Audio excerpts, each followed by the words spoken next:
Hi, my name's Mick Matthews, and I'm the Senior Programme Officer for the Network of Sex Work Projects, which is the Global Sex Worker Network. And I just want to welcome you to the first in the NSWP video series called Global Fund Basics. So this video is going to be about an overview of the history of the Global Fund, how it's structured, how it works, the 3 civil society delegations, and the 3 standing committees. Let's start with the history of the Global Fund.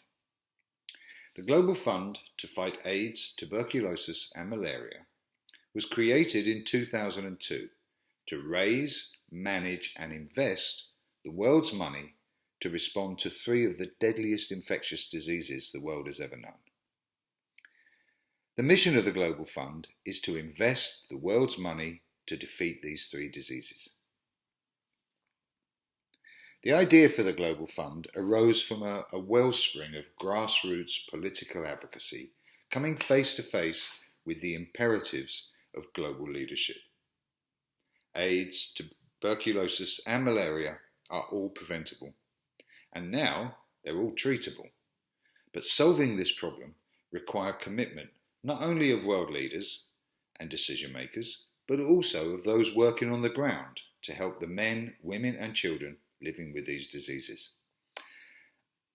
It's important to remember that when Kofi Annan, the former Secretary General of the United Nations, first proposed the idea of a global fund to world leaders, it was in response to the huge outcry from communities and civil society. Too many millions of people were dying from AIDS. Too many souls were being lost, and business as usual was not working. Then Kofi Annan had his dream. The idea was first discussed at a G8 summit in Okinawa, Japan in the year 2000. The idea of a global fund began to come together at the African Union Summit in April 2001 and continued at the United Nations General Assembly Special Session, the UNGAS, on AIDS in June 2001 and was finally endorsed at the G8 Summit in Genoa, Italy in July 2001. And then the Global Fund to fight AIDS, tuberculosis and malaria was born.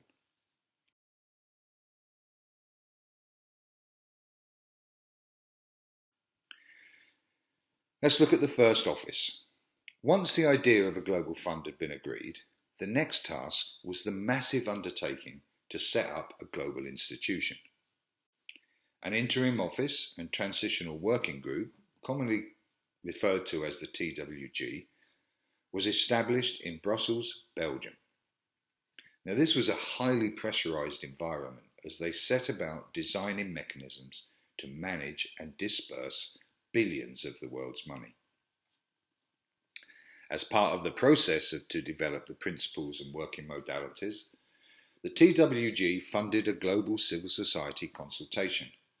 This included a worldwide electronic consultation and culminated in a global meeting of around 150 participants, which had a massive impact on how the Global Fund was set up and structured. The Global Fund Framework document is the founding document of the Global Fund and lays out its principles and its working modalities. And approximately 60% of the framework document emerged directly out of the civil society consultation process. So civil society and key populations have a massive stake in the Global Fund, unlike with any other global institution. The Global Fund is based on 4 fundamental principles. First, there is partnership, and that means partnership with the UN technical agencies, private sector, civil society, communities. All those involved in the response to the diseases should also be involved in the decision making. Then there's country ownership. Now, country ownership means that people determine their own solutions to fighting the three diseases. Each country tailors its response to the political, cultural and epidemiological context of that country. Unfortunately, this one is too often interpreted as government ownership, and key populations, like sex workers, struggle to have an influence on decisions. But the principle is country ownership. The third principle is performance-based funding. That means programs need to have proven, effective and time-bound results in order to receive continued funding. Local fund agents, or LFAs as they are known, monitor and verify program for performance and results. And the final principle is transparency.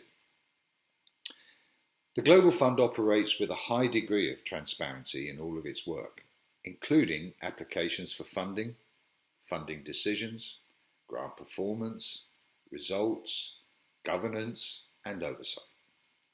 And all audits and investigations by the Office of the Inspector General, or the OIG, are openly published on the website. So the Global Fund is a really transparent organisation compared to what we were used to. It's not perfect, but it is very transparent. So then there's the core structures of the Global Fund. First, there's the board. The board sets strategy, governs the institution, and it approves all funding decisions. It is also responsible for assessing organisational performance, including the performance of the executive director, and overall risk management, partner engagement, resource mobilisation, and to some degree advocacy. Then there is the country coordinating mechanisms, or CCMs as you probably refer to them. Each implementing country establishes a national committee or a country coordinating mechanism to submit funding requests on behalf of the entire country and to oversee implementation once the request has become a signed grant. CCMs should include representatives of every sector involved in the response to the diseases. Then there are the local fund agents that I've mentioned earlier, the LFAs. These are independent consultants who assess implementation and data. As the Global Fund does not have offices in country, LFAs serve as the eyes and ears of the Global Fund on the ground. Then you have the Office of the Inspector General, or OIG. The OIG is an independent body reporting directly to the Global Fund Board. The OIG works to ensure that the Global Fund invests in the most effective way possible and to reduce the risk of misused funds and other possible abuses, including human rights abuses within Global Fund grants. Then you have the principal recipients, or PRs. The PRs are responsible for implementing grants, including coordination of smaller organisations known as subrecipients or even sub-subrecipients. Principal recipients take on the financial as well as programmatic responsibilities of the grant. Then you have the staff of the Global Fund, and the staff are responsible for the day-to-day operations, and all staff are based in Geneva, Switzerland. And finally, there's the Technical Review Panel, or TRP. The TRP is an independent body of health, development and finance experts, and the TRP evaluates the technical merit of all funding requests.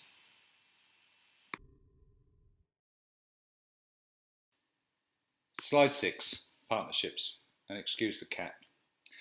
This is how the board is structured. As you can see from the slide, it is split between donors and implementers.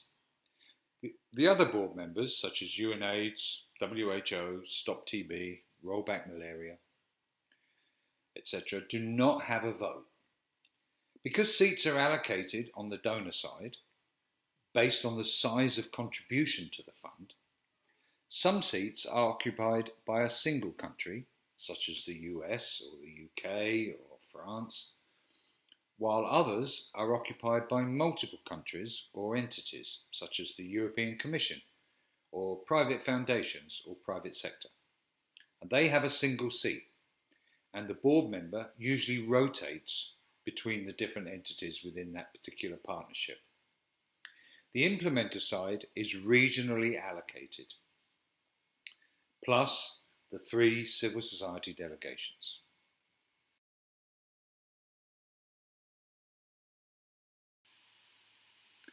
There are 3 civil society delegations: the developed country NGO delegation, the developing country NGO delegation, and the communities delegation. And what's important about this that you need to really understand is that these delegations each have the same voting rights and therefore the same power as any other delegation around the board, around the table. So let's start with the communities delegation, which for me is the most important delegation. But the communities delegation members are drawn from communities living with and directly affected by the 3 diseases.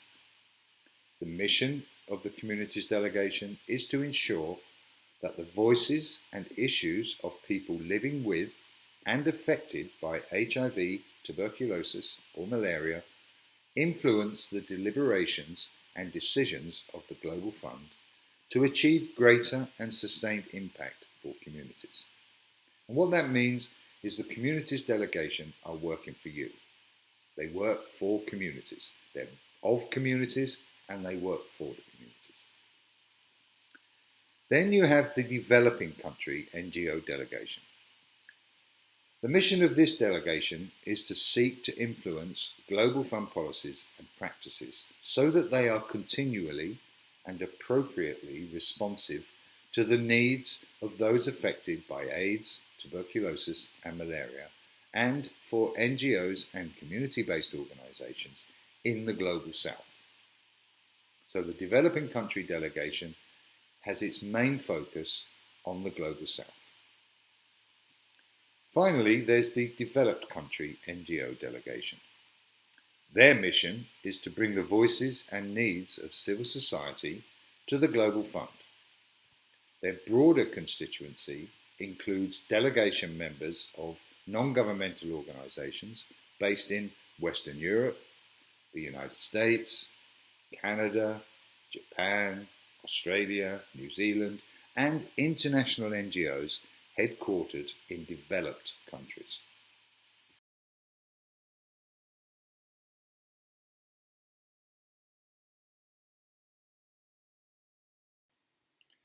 So, moving on to the board committees. There are 3 standing or permanent committees. There's the Strategy Committee, the Audit and Finance Committee, and the Ethics and Governance Committee. The standing committees enable the Global Fund Board to do its work. Each committee has delegated authority from the board so that they can make decisions and perform advisory and oversight functions in their specific areas. Really important decisions, such as grant approvals, the Secretariat operating budget, or approval of the strategy, are brought to the full board for further discussion and final decision making. The coordination of the work of the board and the committees is managed by the coordinating group. And slide 9, this looks at the board committees and their functions. So the Strategy Committee is responsible for guiding the development of the next Global Fund strategy for 2023 and 2030. During the implementation of each strategy, it provides oversight of the strategic direction of the Global Fund and ensures the optimal impact and performance of its investments in health. The Audit and Finance Committee, then its role is to ensure optimal performance of the corporate and financial operations of the Global Fund by providing oversight of the financial management of the fund's resources and the internal and external audit functions, and it also oversees and provides guidance on all financial issues. And finally, there's the Ethics and Governance Committee. The Ethics and Governance Committee ensures that the Global Fund and its stakeholders all adhere to appropriate standards of ethical behaviour. It oversees implementation of the procedures and the operations related to the Global Fund's governance structure and its core governance functions. And while Ethics and Governance Committee members are nominated by Global Fund constituencies, they actually serve in their personal capacity.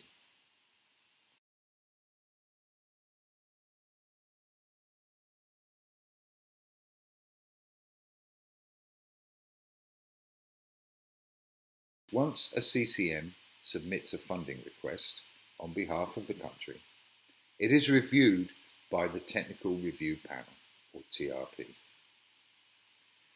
This is an independent group of experts who do not receive a salary from the Global Fund, and they evaluate the funding request for technical merit and strategic focus. The TRP also has a role as an advisory body to the Global Fund Board in the development and implementation of the Global Fund strategy. Then there's the Grant Approvals Committee.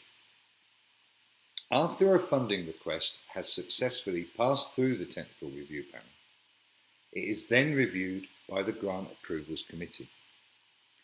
The Grant Approvals Committee is a committee of senior Global Fund management, as well as representatives of civil society and communities, and technical, bilateral and multilateral partners. Among other functions, the Grant Approvals Committee reviews the final grant before recommending it to the Board of the Global Fund for final approval. And then there is the Global Fund Board. And the Global Fund Board reviews the recommendations from the Grant Approval Committee and makes decisions on funding a funding request. This is done most often via an email voting system, but sometimes face-to-face as well, depending on the situation.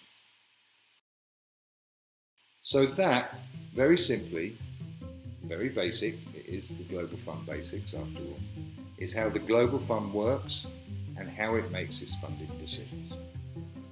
The final slide, slide 11, are some contacts. There's the Global Fund website, which is really worth you spending time navigating and surfing on and seeing what information is there, because there is a lot of information on the Global Fund website. Not all of it translated into other languages, but there is quite a bit that is. The Communities Delegation have their own website, and you can see the link. The Developing Country NGO Delegation and the Developed Country NGO Delegation both have their own websites also. And the final link is for the NSWP Smart Guide to the Global Fund. And that can be found on the NSWP website. So that brings us to the end of this video. I hope it was helpful. I hope it was interesting. And I'll see you in the next video. All right. Bye.